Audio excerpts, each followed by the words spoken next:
Patient হিসাবে বাচ্চারা খুবই সেন্সিটিভ। তারা ইউজুয়ালি তাদের সমস্যা কী সেটা বলতে পারে না। আমাদের কাছে অনেক প্যারেন্টস তাদের বাচ্চা নিয়ে আসে এইটা বলে যে বাচ্চাদের বুক ব্যথা করছে, কিন্তু প্রপার হিস্ট্রি নিয়ে ক্লিনিক্যাল এক্সামিনেশন করে এবং কোনো কোনো সময় রিলেটেড ইনভেস্টিগেশন করে দেখা যায় বাচ্চাটি আসলে চেস্ট পেইন বা বুক ব্যথায় ভুগছেই না, তার পেটের উপরি অংশে অর্থাৎ উপরিভাগে পেট ব্যথা করছে। বাচ্চাদের নানাবিধ কারণে পেট ব্যথা হয়, কিন্তু তারা ঠিকমতো বলতে পারে না কী কারণে পেট ব্যথা করছে, কতক্ষণ পেট ব্যথা থাকে, ব্যথাটা কোথায় হচ্ছে এবং কী করলে ব্যথাটা বেড়ে যায়। বাবা মায়েরাও বাচ্চাদের ব্যাপারে খুবই সেন্সিটিভ হন এবং বাচ্চাদের ঘন ঘন পেট ব্যথায় তারা খুবই চিন্তিত হয়ে পড়েন। তো বিভিন্ন কারণে বাচ্চাদের পেট ব্যথা হয়ে থাকে।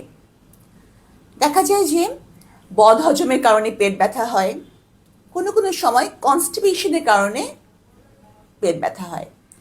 বাচ্চারা আজকাল 3.5 বছর থেকেই স্কুলে যাওয়া শুরু করে। এই স্কুলে যাওয়ার পরে স্কুলে যদি তার পটি করার একটা আর্জ আসে, সে কিন্তু চেপে রাখে, অথবা খেলার জায়গায় অথবা গানের স্কুলে বা ছবি আঁকার স্কুলে গেল, পটি এসেছে, সে চেপে রাখে। এই যে চেপে রাখা প্রবণতা, সেখান থেকে কনস্টিপেশন হয় এবং কনস্টিপেশনের কারণে পেট ব্যথা হয়। গ্যাসের সমস্যা, অনেকে ভাবেন যে শুধু বড়দেরই গ্যাসের সমস্যা হয়, কিন্তু না, বাচ্চাদেরও কিন্তু গ্যাসের সমস্যা হয়। বিশেষ করে আজকাল বাচ্চারা যে হারে জাঙ্ক ফুড খায়, ভাজা পোড়া খায়, এতে করে গ্যাসের সমস্যা বাচ্চাদেরও হয়ে থাকে। আরেকটা ব্যাপার হচ্ছে কৃমির কারণেও বাচ্চাদের পেট ব্যথা হয়। সব কিছুর পরে কোনো কোনো সময় দেখা যায় যে উইদাউট এনি অর্গানিক কজ, কোনো ডেফিনিট কারণ নাই, তারপরেও বাচ্চাটা খালি পেট ব্যথার কথা বলছে এবং বাচ্চার প্যারেন্টস খুব চিন্তিত। তার একবার এই ডাক্তারের কাছে যাচ্ছেন, আরেক ডাক্তারের কাছে যাচ্ছেন, আরেক ডাক্তারের কাছে ছুটে যাচ্ছেন, কোথাও কোনো রোগ ধরা পড়ছে না, কিন্তু বাচ্চার পেট ব্যথা করছে।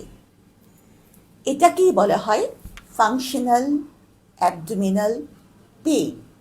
কোনো কজ নাই, অথচ 3 থেকে 10 বছর বয়সী বাচ্চারা এই সমস্যাটায় ভুগছে। কেন হয়? যখন কোনো বাচ্চা মেন্টালি স্ট্রেস থাকে, অনেকেই বলবেন যে শিশুকালটা তো একটা আরামের সময়, প্যারাহীন সময়, এ সময় আবার স্ট্রেস কি?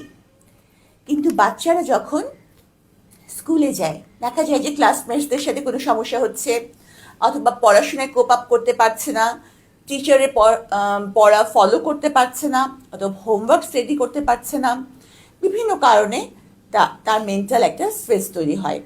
কোনো কোনো সময় দেখা যায় যে ফ্যামিলির কোনো আনরেস্টের কারণে সে স্ট্রেসড হয়, অথবা বাবা মা যদি কোনো বাসা চেঞ্জ করে, একটা লোক মানে এরিয়া চেঞ্জ হলে তার স্ট্রেস হয় এবং দেখা যায় বাচ্চাটা ক্রমাগত পেট ব্যথার কথা কমপ্লেন করছে। তো এই ফাংশনাল অ্যাবডোমিনাল পেইনে বাচ্চাটি আসলেই ভুগছে কিনা, নাকি কোনো ডেফিনিট কজে ভুগছে, সেটা প্রথমে আপনার শিশু বিশেষজ্ঞের মাধ্যমে সার্টেন করে নিন। বদহজম যাতে না হয় এমন খাবার খাওয়াবেন যাতে যে বাচ্চাটির কোন খাবারে গ্যাস হয় সেটা আইডেন্টিফাই করতে হবে। এবং আজকাল তো স্কুলে কৃমির ওষুধ খাওয়ানোই হয়, তারপরেও টয়লেট হাইজিনটা মেনটেন করতে হবে, বাচ্চার নেইলস কাট করে দিতে হবে, বাথরুম টয়লেটের ফ্লোরটা ক্লিন কিনা সেটা দেখতে হবে। এবং সব কিছুর পরে কমাতে হবে বাচ্চার মেন্টাল প্রেশার।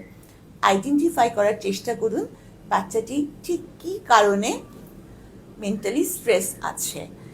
হ্যাঁ, বা বাচ্চাকে ওরকমভাবে কোনো কিছু প্রেশার দেওয়া, পড়াশোনার ব্যাপারে প্রেশার দেওয়া, যেখানে সেখানে বাচ্চার সাথে রুড আচরণ করা, অন্য পাশের একটা বাচ্চার সাথে বা তার ক্লাসমেটের সাথে কম্পেয়ার করে তাকে ছোট করা, এই জিনিসগুলো কিন্তু বাদ দিতে হবে।